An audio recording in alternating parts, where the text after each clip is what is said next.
What if the government wasn't just watching you, but controlling you?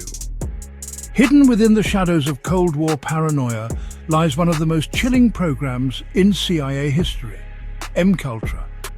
This covert operation delved into mind control, experimenting on unwitting subjects to unlock the secrets of manipulating the human psyche. Today, we uncover the dark truths behind MKUltra and explore how it was conducted.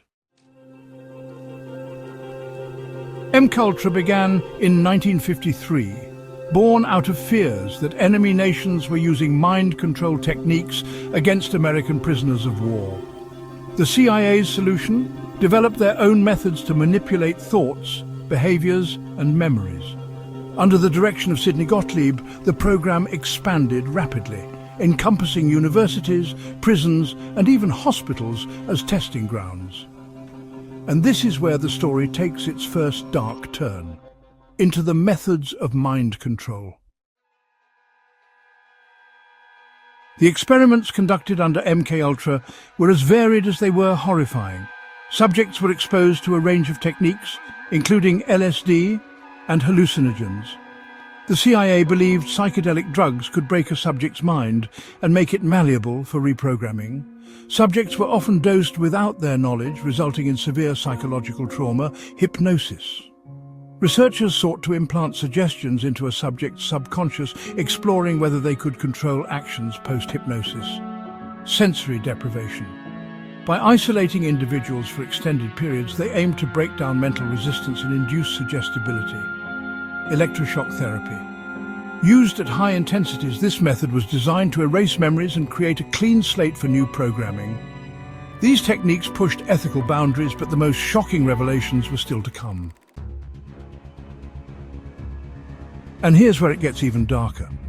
One of the most infamous aspects of MKUltra involved experiments on unwitting participants. In the now infamous Operation Midnight Climax, the CIA set up safe houses in San Francisco and New York. Sex workers, working as operatives, lured unsuspecting individuals to these locations, where they were secretly drugged with LSD. Behind one-way mirrors, agents observed their behavior. Pause for a moment. Can you imagine being part of such an experiment without your knowledge or consent? How many lives were altered or destroyed without anyone ever knowing? This wasn't a fictional thriller, this was real. MKUltra was shrouded in secrecy, bypassing all ethical boundaries. Many participants had no idea they were part of these experiments. Prisoners were used as test subjects, offered reduced sentences in exchange for their participation. Patients in psychiatric hospitals were dosed under the guise of treatment. Even children weren't spared in some studies.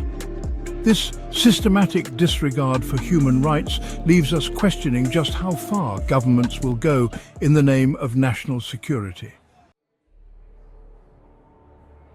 So, how did the CIA get away with it? MKUltra thrived on deception. Front organizations and fake grants were used to fund the experiments, hiding the CIA's involvement. Universities and researchers unknowingly participated, believing they were contributing to scientific advancements. Even those within the system often didn't know the full extent of the program. This intricate web of secrecy ensured that the truth would remain hidden for decades. MKUltra officially ended in 1973, but not before most of the program's documents were destroyed on orders from then CIA Director Richard Helms. What we know comes from a few surviving files and whistleblowers. In 1975, the Church Committee's investigations brought MKUltra to public attention, shocking the nation and the world. Yet, even with these revelations, questions remain. Did the CIA truly stop these experiments? Or did they simply move into deeper shadows? MKUltra's dark legacy serves as a chilling reminder of what can happen when power operates without accountability. It raises profound ethical questions about the boundaries of science and the lengths governments will go to protect their interests. And in today's world, where technology enables unprecedented levels of surveillance and influence, one has to wonder, How much have we really learned from the mistakes of the past? So, what do you think? Could programs like MKUltra still exist under different names? Share your thoughts in the comments below. And remember, in an age of information, don't just believe everything you hear. Pause, analyze, research, and always seek the truth. Keep your eyes open. You never know what might be hidden in plain sight.